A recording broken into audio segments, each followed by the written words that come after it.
We heard about carbon dioxide reduction already in the morning from the key presentations and so on. And now the next speaker, Christoph Troska from Curare Europe, will also focus on this topic. And yeah, he can take over if he switched on. Okay, no problem. Yeah, coming back to the last presentation, this means we have to replace aquarium every 15 years, correct? And we will see how sustainable this is. I guess you can tell us a little bit more about this. Yeah, I will do. Thank you very much. Thank you also for not running away, although this is maybe not the most exciting topic. But I can promise you, for me, it is a mega trend. So sooner or later, we all have to look at the topic of sustainability. And today I want to introduce how we, as a chemical company, are touching that topic and what are the actions that we are taking. We are doing it like any company in the world. We are setting targets, and this is not just our target; it is a commitment. So Curare is a shareholder company, and we are making commitments. And typically, our shareholders do ask, "Where are you on your journey towards carbon neutrality?" You see here our commitment, scope 1 and 2. That is mainly what we are burning in our factories. We have the commitment to reduce carbon dioxide until 2035. By 63%, and we promise to our shareholders to become carbon neutral by 2050. So with 2050, the topic is it's really a long time to go, but 2035 is getting closer, and therefore it's getting a challenge, and we get those questions. Here I'm talking about entire Curare. Curare is not just an interlayer business. We also have dental products, liquid rubbers, and some special chemistries. But this is our target, and this is what our legal entity is compared against. We also have scope 3 targets. You see it here. Scope 3 is including all ingredients that we are using in our factories. So, for example, in our for the AIS division, the plasticizer that we are buying, we are not producing it ourselves, but we are taking it into account once we have a scope 3 target. Also here we have targets, and you see we promised to reduce carbon dioxide, the scope 3, until 2035 again by 63%, and again want to be carbon neutral by 2050. Now, on the next slide, I'm talking about, I'm confused, it's doubled. No, sorry, this is scope 3. Sorry, I mixed it, or I didn't press the button precisely. The scope 3 target is to reduce by 37% until 2035, and again, being carbon neutral by 2050. Now I'm switching to the advanced interlayer solutions division, so Sentry Glass and the PVB, the Tosifol that we are producing. We have decided to increase our challenge, so make it more challenging for us. We've made it in line with our industry customers, so the glass groups and also the OEMs. They all have targets for 2030, and therefore we have set for our scope 1 and 2, we want to reduce our carbon emissions, what we are burning in the factories, by 75% until 2030. And 2030 is really getting close. And where are we on our journey?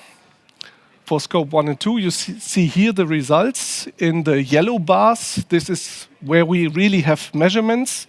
And then you see the line going towards the 75% reduction until 2030. And you see here that already in 2023, we have reduced our carbon emissions by 38%. And I have some highest brand news, fresh from the press.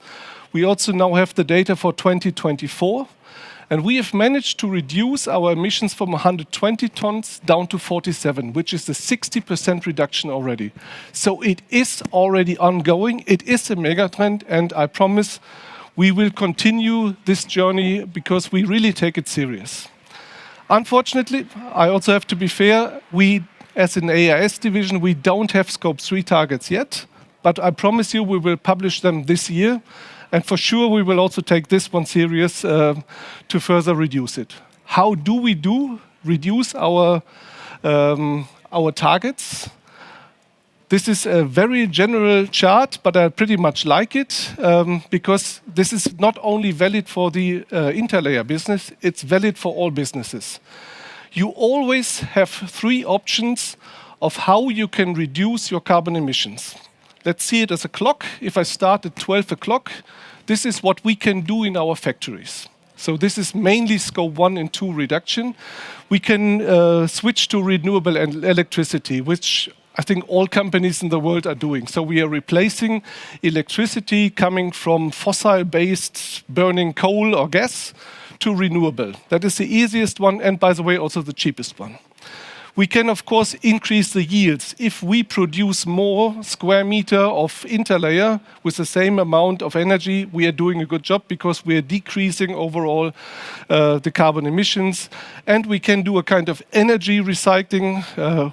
We can also say we are using Wärmepumpen, heat pumps to better use the energy. So that is what we can do, and this is what we have done to already get to the 60% reduction that we are having today. At 8 o'clock, you see something that is very popular in the glass industry. You can, what we are also trying to do, so we can increase the recycling rate. So in the glass, you're collecting more cullets, you're feeding into the float lines, you're feeding more cullets to reduce the amount of energy, so that is working. We are doing exactly the same. So we collect the exceeding material from our customers. So if you laminate a glass, you typically take a glass, put a laminate and interlayer on it, the next glass, and then you have some exceeding material that is brand new and not used. And this exceeding material we can collect and feed it into our production, and with this we are reducing the amount of energy that we are using. The next step on our journey towards carbon neutrality, of course, is looking at what about the industrial waste. So what if a laminate gets broken in production? This is fresh material. If we somehow can get the interlayer out and feed it into our production, this would reduce our carbon footprint. And then Champions League, end-of-life recycling of a windscreen. There are plenty of them available. If we manage to get this into our production, that would be Champions League. We are working on this, but I can't promise you that we will do that by 2030. Let's have a look at the 4 p.m. This is a thing that the chemical industry especially is pretty much focusing on. This is replacing virgin material with bio-based material. In our case, we could start our journey at the very beginning and taking bio-based ethylene and make all the products until PVB resin out of it, and then offer you a product with a lower carbon footprint. Unfortunately, this way for the architecture business is blocked today. And the background is quite easy. I show you a picture here.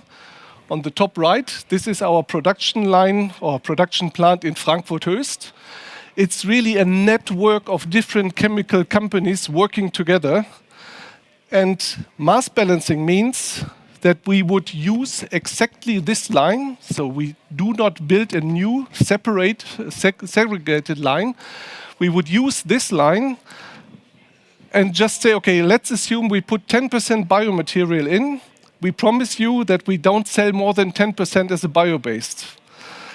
This would be mass balance. So it's really happening in the books.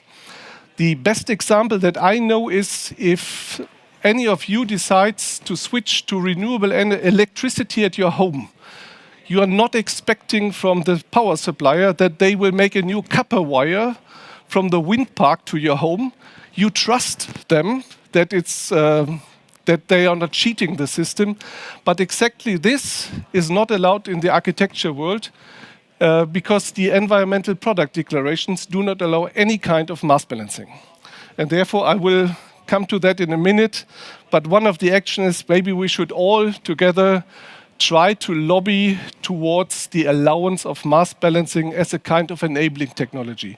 Chemical industry for sure is willing to invest, but they are not willing to duplicate this line at the top right for, I don't know, at the beginning 5 or 10% of the volume being coming from bio-based material.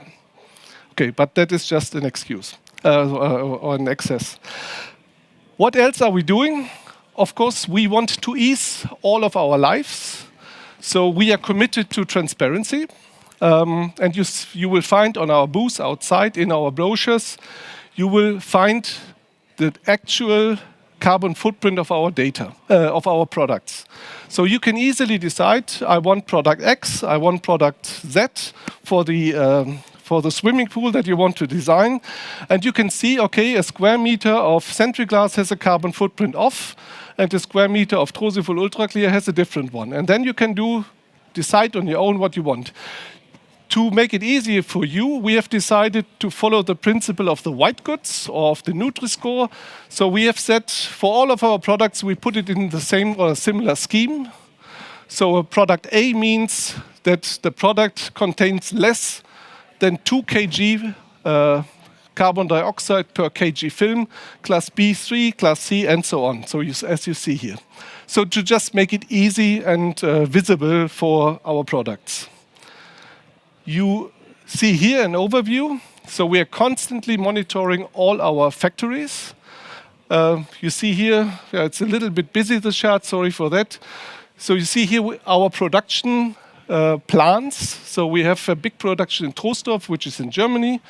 There we have started with a trial, and we end up at the first column with our standard products, all products coming out of Troisdorf with a carbon footprint of 4.5. We also process in Troisdorf a resin coming out of the United States. And this is about a kg worth, so it is around 5.5 to 5.7. That is not because the Americans don't take it so serious. The background is just energy in the United States is way cheaper, and therefore they don't care so much. We also have production sites in Fayetteville and Holoshoff, yellow marked, where we produce Sentry glass. And you see that the sheets in Fayetteville come with a carbon footprint of something like 6, while the Sentry glass roll out of Czech Republic, Holoshoff, is coming with a carbon footprint of slightly below 4, so 3.9. And then you see we have production sites also for the PVB in Ulsan, that is in Korea, and in Holoshoff. And in Holoshoff, we really manage to make something extraordinary. We go down with the carbon footprint to 0.2. And the background is here we really have the opportunity to make 100% product coming out of the trimmings. So the carbon footprint is already booked on the original product. So this is really a big opportunity. Everything marked in red is not verified yet, but it's ongoing. So we have started the verification process. So it's a little bit preliminary, but I would bet a high amount of money that this will be the final figures. On the bottom here, you see the EPDs that we already have available. We already ordered for our very good products. We have ordered the EPDs as well. A little bit already the conclusion, but I have another part, so you don't get rid of me too early. For me, sustainability is really a mega trend. It will, maybe it's not the most important, it's not the top priority of today, but it will happen. And again, my prediction is the closer we get to 2030, where all these companies have made commitments, the more urgent it will be. What you can do today already, ask your suppliers. What are your data? I've shown we try to be as transparent as possible. Challenge us and compare and take it into your decision. So today, magic triangle of marketing. The decision for buying or not buying is made out of quality, service, and price. And my prediction is that this magic triangle will transform to a magic rectangle, so we all will start to take carbon footprint into our buying decision. So it will be part that we have to consider. Next one, demystify the mass balancing. It's really, we want to take it serious. So we are prepared to even allow auditors coming to us. We are or we will be ISCC Plus certified. That is a kind of audit system that is really auditing the factories, that we only sell the amount of bioproducts that we also buy. So that is really, that it's transparent. And that brings me to to the other topic, consider the entire construction and not only the glass or not only the interlayer. And this is one example where I want to show you what we can already do today all together. Some of you might have seen these slides. I think we and former DuPont used it for 20 years. So you can down-gauge the glass thickness if you switch from standard PVB interlayer towards structural interlayer, so stiff PVB or sentry glass. And this allows less deflection, thinner glass, minimal support, and improved post-glass breakage performance. I'm just concentrating on the thinner glass. And we have also seen, for those that have not been part of the session here, in the morning I just brought a set of data for annealed glass. So lent from the German Flat Glass Association, but I think they are valid European-wide. So a 1 millimeter annealed glass comes with a carbon footprint of around 3 kg per kg glass. 4 millimeter glass comes with 12, so 4 times, and consequently 6 and 8 millimeter as shown here. From our environmental product declaration, I just brought the figures for sentry glass and ultra clear. And now we just do the mathematic that we sum up at the example of a 16 millimeter laminated safety glass. The 8 millimeter glass comes with 24 kg. The PVB comes with 6.5, another 24. So in total, we are talking for a square meter of glass, 16 millimeter, of 55 kilogram of carbon dioxide. Now comes the down gauging with sentry glass. So we are exchanging the 2 times 8 millimeter with 2 times 6 millimeter. And we also contribute a little bit with the interlayer. But thinking outside the interlayer world, it means that we get down from 55 to 42 kg without doing anything than replacing the interlayer. That means in total you are saving 23% of thickness, which can be a game changer. We are talking about reduction of 24% in weight and also 24% in carbon footprint, available as a ready solution already today. The only thing that you now need to do, you need to calculate it up to, 10,000 square meter facade, like I'm doing here. And that means you are reducing 100 tons of weight and 130,000 kg, 130 tons of carbon footprint. What you now have to do, you need to find out what is the price difference between a 12 millimeter glass with sentry glass and a 16 millimeter done with PVB. What I heard so far is about the same. And the benefit that you are then still having is the under construction needs to carry 100 tons of glass less. So you can also reduce the under construction, which, by the way, is also good for sustainability to use less material. And that's all from me for today.